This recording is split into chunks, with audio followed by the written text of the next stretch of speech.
Mesdames, Messieurs, vous avez choisi Kin 24, la télé-reflet de Kinshasa, pour vous informer. Aussi, pour des émissions, vous faites bien. Aujourd'hui, devant vos petits écrans, nous sommes là pour vous présenter l'émission Femmes Leaders. Une émission pour vous qui reçoit chaque numéro une femme capable, une femme qui peut vraiment basculer le monde.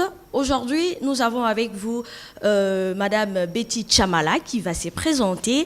Avec elle, nous allons parler actualité des leurs, nous allons parler de leur parti qui est l'AVC et leur mouvement qui est dynamique. Avec elle, nous allons parler de tout ça et là. Bonjour Madame Betty. Bonjour Madame Betty. Comment vous allez? Ça va très bien. Déjà, c'est Femmes Leaders. À l'entrée du jeu, vous allez vous présenter à long et à large. D'accord. Je suis Betty Chamala Masengu. J'ai eu ma formation en gestion des petites et moyennes entreprises et j'ai un master en leadership, en management de gestion. Et ma grande partie professionnelle, expérience professionnelle, je l'ai faite au CPS, c'est CPS de Louis-Saint-Lambert à Bruxelles, donc ça veut dire Caisse populaire d'action sociale. Et là, j'ai passé mes 20 ans dans les finances, dans la gestion de tout ce qui était subside.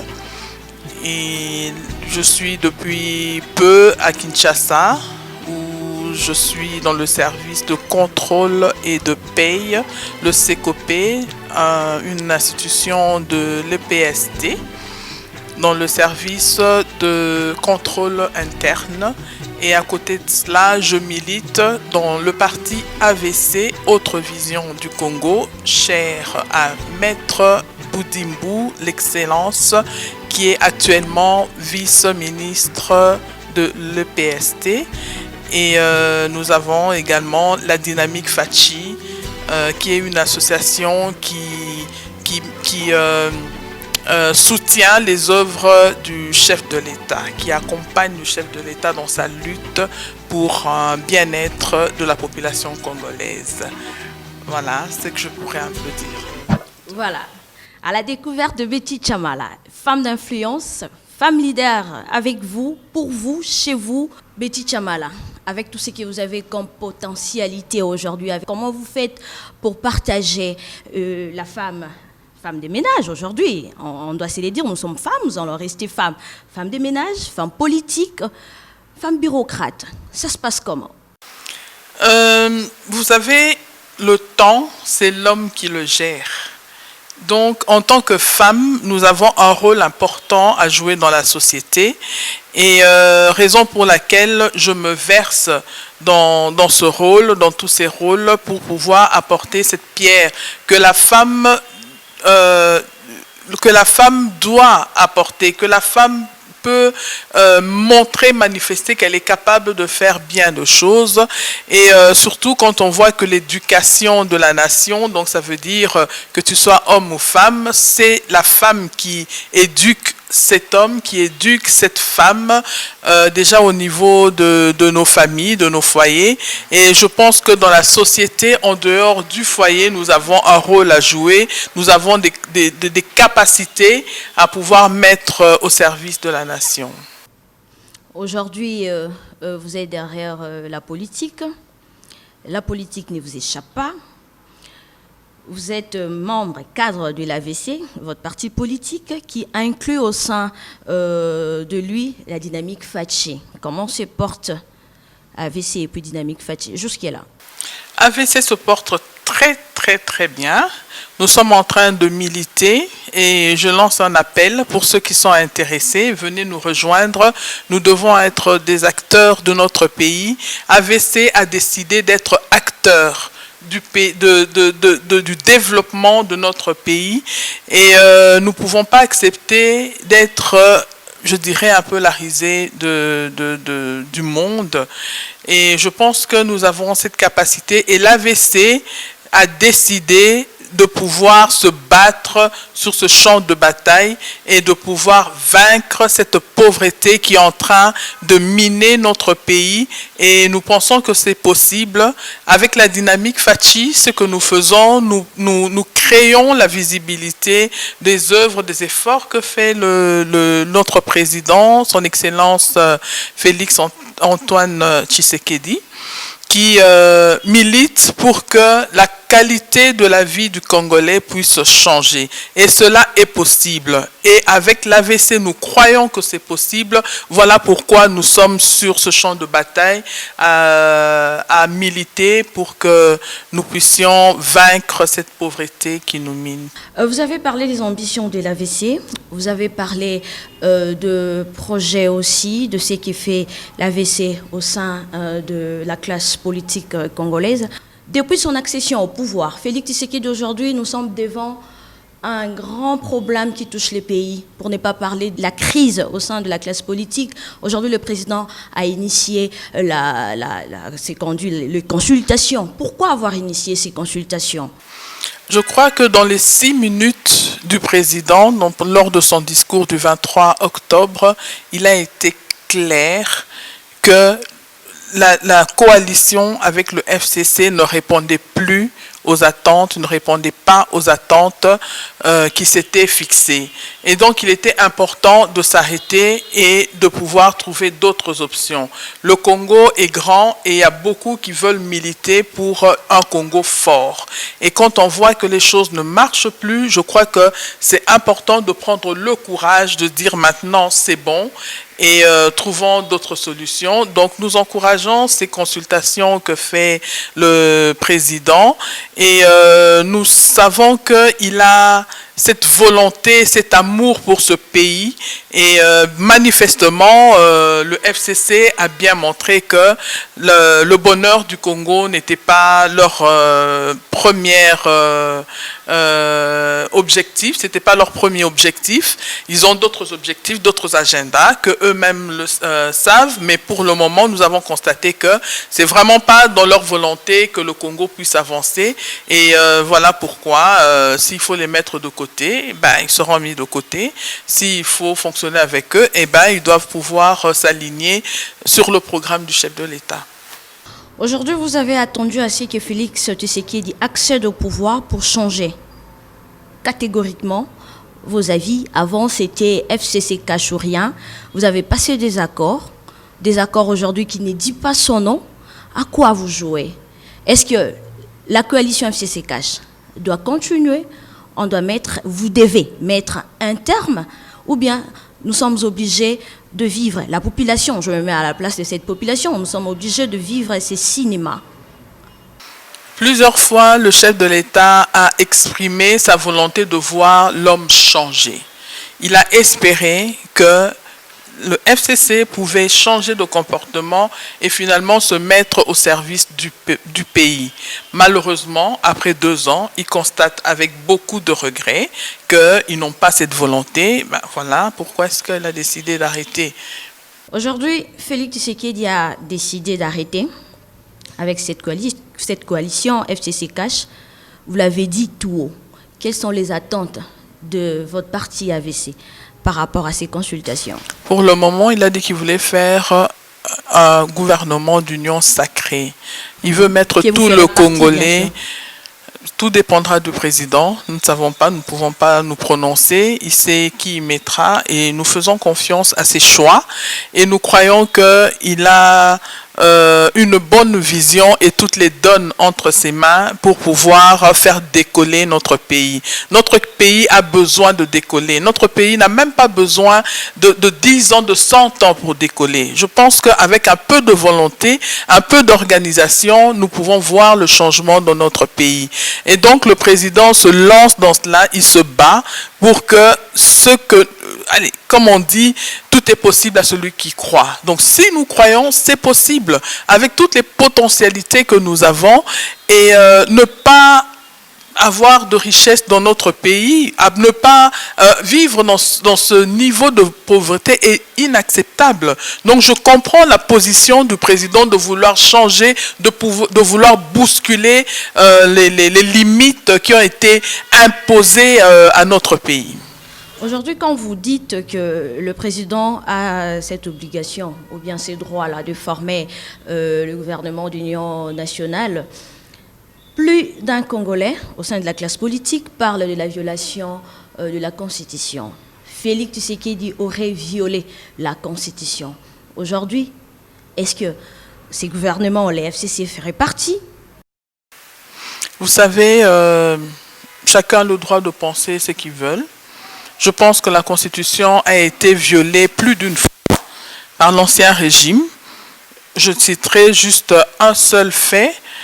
Leur pouvoir était terminé en 2016, mais nous avons eu les élections en 2018. Donc, ils ne peuvent pas venir donner des leçons. Et violer la Constitution, c'est leur interprétation. Pour notre interprétation, la Constitution n'a pas été violée. Il est en train de se battre, c'est lui le chef, celui le numéro un, celui le garant du pays, c'est lui qui est le socle de la sécurité dans notre pays. Et donc, s'il faut prendre des décisions fermes et peut-être même impopulaires, il le fera pour le bien du Congo. Femme Leader est là pour promouvoir les intérêts de la femme, mettre en exergue le droit, la promotion et promouvoir aussi la fiabilité. C'est ce que la femme peut faire aujourd'hui en RDC. Aujourd'hui, admettons, il y a le gouvernement qui va sortir d'un moment à l'autre, vous l'avez dit tantôt. Quel serait l'apport de la femme au sein de ces gouvernements? Vous, en tant que femme politique, aujourd'hui vous vous retrouvez ministre au sein de ces gouvernements. Qu'allez-vous apporter qui pourra nous amener au changement que d'autres femmes n'ont pas fait jusqu'à-là, en RDC? Je dirais, c'est pas seulement être ministre qui compte pour pouvoir changer les choses. Parce que nous parlons du gouvernement, de l'Union sacrée. Mais le plus important, c'est le travail. Si en tant que ministre, on se met vraiment au travail, ça change tout. Je crois que le mot-clé, c'est le travail. En dehors du travail, c'est impossible d'avoir du résultat. Si vraiment nous travaillons, et quand je parle travailler, c'est pas venir le matin 9h et puis 16h, sortez du bureau et vous estimez que vous avez travaillé. Non, c'est de prendre sérieusement les dossiers, de trouver les solutions adéquates et de voir comment les appliquer. Vraiment du vrai travail et que, voilà, avoir une équipe forte, une équipe qui peut faire avancer les choses. Qu'est-ce que vous allez apporter? C'est que la femme n'avait pas apporté auparavant, par rapport à tous ces gouvernements qui sont passés. Je vais parler de vos particularités. Qu'est-ce que vous pensez déjà, en tant que politique? Parce que là, la machine est en marche, AVC, là, on vous voit partout, dans de marches pacifiques. Vous soutenez la vision du chef de l'État. Qu'avez-vous prévu déjà, aujourd'hui, Betty Chamala, aux institutions, à la tête d'une entreprise publique? Qu'est-ce que vous allez apporter comme particularité? Je voudrais d'abord revenir sur ce que vous êtes en train de dire. Je crois que toutes les femmes actuelles qui ont des responsabilités, soit dans le ministère ou dans les institutions, travaillent. Donc on ne peut pas dire qu'elles n'ont rien fait. Je pense qu'elles font ce qu'elles peuvent et souvent les femmes sont tellement consciencieuses. Donc c'est que moi je pourrais apporter de plus, ça serait... Bon, tout dépend du domaine dans lequel on vous met aussi, mais c'est d'abord le sens de l'organisation et le sens du travail. Ça, c'est très, très important. Et également stimuler les personnes avec qui vous travaillez à prendre conscience que nous devons changer, nous devons changer les choses et que s'ils sont là, c'est parce qu'ils peuvent faire quelque chose. Donc, je crois que c'est la prise de conscience que nous devons avoir et de travailler surtout pour les autres. Ne pas travailler pour soi-même, ne pas penser qu'à son propre gain, à ses propres intérêts, mais plutôt voir l'impact que nous pouvons avoir sur la société. Vous venez de parler là de vos particularités, de ce que vous projetez, vos ambitions, de ce que vous allez faire aujourd'hui en tant que femme au sein des institutions, des entreprises publiques ou bien au sein d'un ministère quelconque. Parlons de Félix. Pourquoi on doit toujours parler de Félix? Parce que l'AVC soutient la vision du chef de l'État. Qu'est-ce que Félix Tshisekedi n'a pas encore fait jusqu'à là? Ce qu'il n'a pas encore fait jusque-là, je crois qu'il n'est pas encore arrivé à ses fins. Il a des objectifs, il veut que l'homme soit vraiment au centre de ce développement de notre pays et il n'a pas encore atteint ces objectifs-là. Il veut qu'il y ait la sécurité, par exemple, à l'Est. Nous n'en sommes pas encore là, donc il veut en arriver.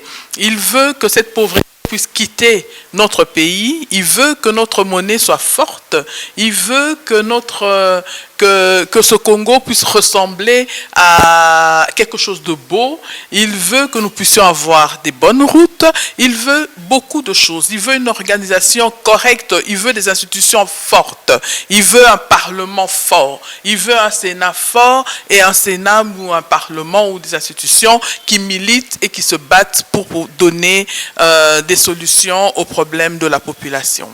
La gratuité de l'enseignement aujourd'hui en RDC, ça ne marche pas. Il y a des grèves en répétition dans des écoles, établissements publics. Apparemment, rien ne marche. Il n'y a pas de compromis entre enseignants et gouvernement.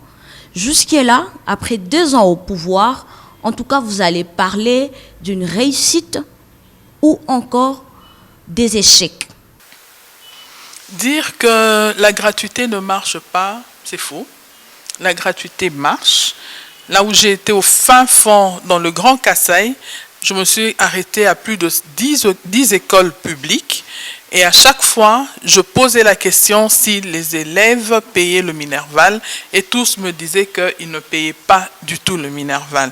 Donc la gratuité est bien d'application. Il y a juste une poignée d'une vingtaine d'écoles qui sont à caractère catholique qui donnent l'impression que c'est partout que les cours ne se donnent pas. Ils ont leur propre raison pourquoi est-ce qu'ils ne veulent pas de cette gratuité, ce qui n'est pas du tout logique normalement. Et voilà, mais pour ce qui est de la gratuité, elle marche. Les responsables des écoles catholiques n'ont pas dit qu'ils ne sont pas catégoriques. On ne peut pas les traiter des extrémistes. Seulement qu'ils disent le gouvernement n'arrive pas à respecter. Raison pour laquelle je dis il n'y a pas compromis entre le gouvernement et les enseignants. Les corps, les enseignants, en fait, le responsable des écoles publiques, des écoles conventionnées catholiques, l'enveloppe salariale n'est pas du tout au complet. Madame, je pense que si nous aimons le Congo, nous pouvons comprendre que on ne peut pas tout cueillir le même jour. Il y a eu des promesses et c'est dans la volonté du chef de pouvoir augmenter l'enveloppe salariale des enseignants. Il y a des paliers qui devaient être faits et je crois que si nous faisons confiance à notre chef de l'État, nous y arriverons. Nous savons que le Covid est venu bousculer aussi plein de choses. Nous savons que pour le moment, déjà, notre caisse n'est pas... voilà, nous savons que c'est une crise économique, une crise financière qui secoue le monde entier. Donc, dire qu'il n'y a pas de volonté, je ne crois pas. La volonté est là et nous devons tous mettre la main à l'œuvre parce que il n'y a pas que les enseignants qui doivent être payés. C'est vrai que ça représente au moins plus de 50% des fonctionnaires. Mais si le chef de l'État a voulu qu'il y ait cette gratuité, c'est sa manière de montrer que c'est très important que nous puissions former correctement nos jeunes parce que c'est l'avenir de demain. Alors je vois mal qu'ils puissent avoir cette volonté et qu'ils ne puissent pas vouloir que nos enseignants soient bien payés. Bien entendu, le salaire actuel, ce n'est pas encore cela, ça doit augmenter, mais les choses se font de manière progressive.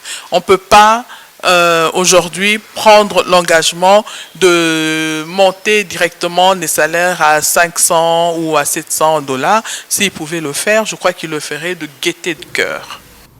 Femme leader dans vos maisons, femme leader avec vous, Betty Chamala. Une femme qui impacte le monde à sa manière.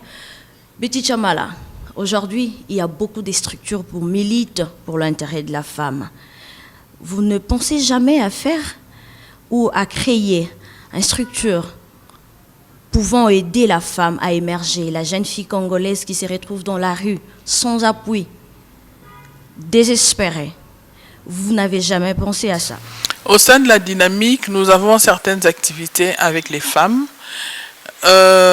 maraîchères surtout, que nous voulons, que nous encadrons pour pouvoir les aider dans la gestion quotidienne et aussi dans la manière de pouvoir augmenter leur capital et surtout de les encourager parce que elles soutiennent l'économie de notre pays. C'est elle qui soutient en général les familles. Aujourd'hui, vous savez que l'emploi est devenu très difficile, surtout pour les hommes aussi. Et donc, le rôle que joue cette femme ménagère, nous avons des moments que nous partageons avec les femmes de la dynamique et même ceux qui ne sont pas de la dynamique. De temps en temps, nous faisons des réunions autour de thèmes différents de la femme. La représentativité de la femme est moindre au sein des institutions. La femme n'est pas représentée de la manière dont on l'a toujours voulu souhaiter. Qu'est-ce qui bloque? Qu'est-ce qui ne va pas? Ce que je pourrais dire également, c'est encourager les femmes à se former aussi, encourager les femmes à prendre des initiatives, à oser, à aller plus loin. C'est vrai, on a vu que le chef de l'État s'efforce à pouvoir intégrer la femme dans la gestion du pays.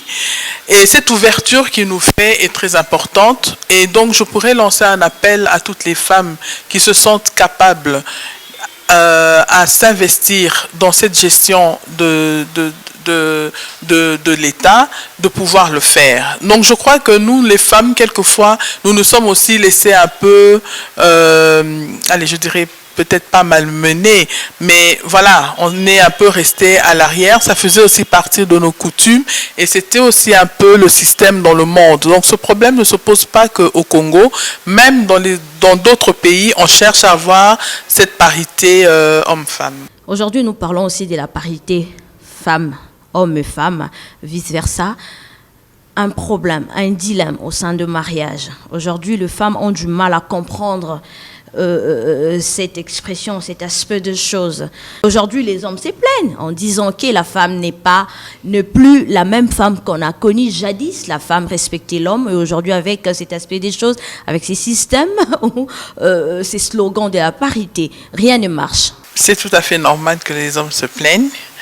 Tout simplement parce qu'ils ont été habitués autrement. Ils ont été habitués à rentrer chez eux, à trouver leurs femmes qui doivent les recevoir. Ils ont été habitués, bien sûr, ils ont été habitués à ce que ce qu'il va manger, c'est la femme qui le prépare. Ça a été l'habitude de l'homme. Donc je crois que dans l'homme, il doit aussi y avoir ce travail qui doit être fait. Il y a ce travail qui doit pouvoir être fait de deux côtés. Et je crois que ceux qui doivent se plaindre le plus, ce sont les hommes et non pas les femmes. Parce que les femmes, elles veulent s'émanciper, les femmes veulent participer au progrès de la société. Et aussi, nous avons une réalité. Avant, à l'époque, un seul salaire convenait. Quand le père partait, il avait la possibilité de nourrir toute la famille, ce qui n'est plus le cas aujourd'hui.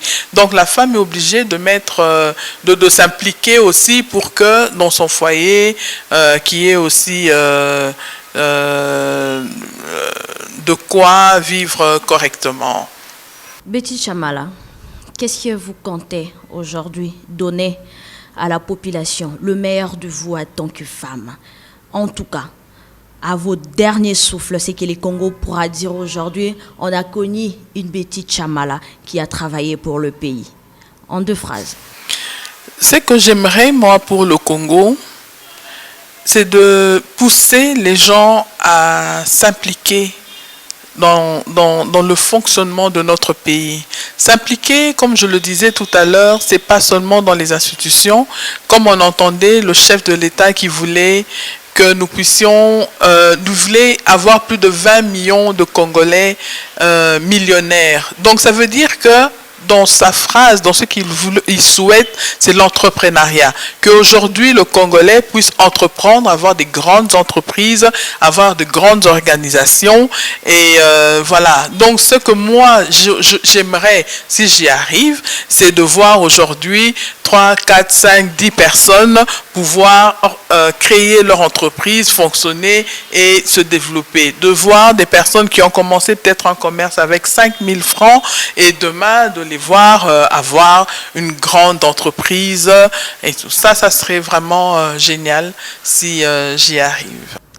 Voilà, femmes leaders chez vous, partout, dans vos maisons, dans vos bureaux, à la découverte de femmes d'influence, de femmes qui boostent, de femmes qui impactent le monde. Aujourd'hui avec vous, Betty Chamala nous a parlé de ce qu'elle fait, de ce qu'elle est. Femme leader dans vos maisons, aujourd'hui, vous avez écouté ce qu'elle pense de la RDC, aussi de son parti qui est l'AVC, de la vision du chef de l'État. Notre dernière rubrique, c'est le jeu de questions-réponses. Betty Chamala, devant votre caméra, nous allons vous poser quelques questions, à vous de répondre vrai ou faux. Voilà. Vrai ou faux, Betty Chamala, les femmes politiques congolaises ont la plupart été poussées par les hommes pour occuper le poste institutionnel. Vrai. Vrai ou faux, Betty Chamala, la parité est applicable dans le domaine professionnel et non dans le mariage. Vrai. Vrai ou faux, les femmes subissent le changement, mais qu'on se les dise, qui tout de même ne sont auteurs de ce changement. Faux. Voilà, cela n'engage que vous. Les questions sont miennes, les réponses sont à vous. C'est un plaisir pour nous de vous recevoir dans ces numéros de Femmes Leaders. Vous avez un mot de la fin à passer. Je voudrais parler de notre action que nous faisons au sein de la Dynamique Fachi, École Bopeto, qui est en fait une sensibilisation que nous faisons dans les écoles, surtout les enfants en bas âge, pour leur apprendre les bons gestes en ce qui concerne la gestion des déchets. À chaque moment, nous produisons des déchets. Alors, il était important pour nous de pouvoir sensibiliser nos élèves, nos enfants, dans le milieu scolaire. Pourquoi? Parce que c'est un milieu où l'enfant sait qu'il vient pour apprendre. Et nous voulons faire avec cette campagne d'école Bopeto, nous faisons comprendre à nos enfants que quand ils ont bu leur bouteille, ils ne peuvent pas la jeter par terre. Quand ils ont utilisé un mouchoir, ils ne peuvent pas jeter ce mouchoir par terre. Parce qu'aujourd'hui, quand nous nous plaignons que Kinshasa est sale, je crois que nous avons aussi participé à cette saleté. Nous avons participé à rendre ce Congo sale par nos gestes, par notre manière de gérer nos déchets. Et je crois que si nous nous y mettons, c'est possible de pouvoir changer les choses. C'est vrai, on voit maintenant que nous avons quand même des poubelles. Utilisons ces poubelles. Et pour nos enfants, nous essayons de les faire conscientiser, de pouvoir intégrer cela dans leur éducation. Car nous savons que si un enfant comprend la nécessité de ne pas jeter sa peau de banane par terre, et le jour où il verra son papa ou sa maman le faire, il lui dira « mais tu ne peux pas faire ça ». Donc, atteindre 100 enfants, nous savons que nous aurons atteint au moins 200, 300, parce qu'il y a des frères et sœurs. Et nous savons que le Congo de demain, c'est aussi nos enfants, c'est eux qui seront demain les dirigeants de ce pays, c'est eux qui seront en train de se balader dans les rues. Et donc, c'est important qu'ils puissent comprendre maintenant que la gestion des déchets est très importante. Voilà, merci Betty Chamala. L'idée que la population congolaise vous a suivi de près et la population a compris ce que vous voulez vraiment par rapport à eux, au social des Congolais. Merci à vous, chers téléspectateurs, de nous avoir suivis. À ce que tu m'auras montré. sois lumière à chaque instant.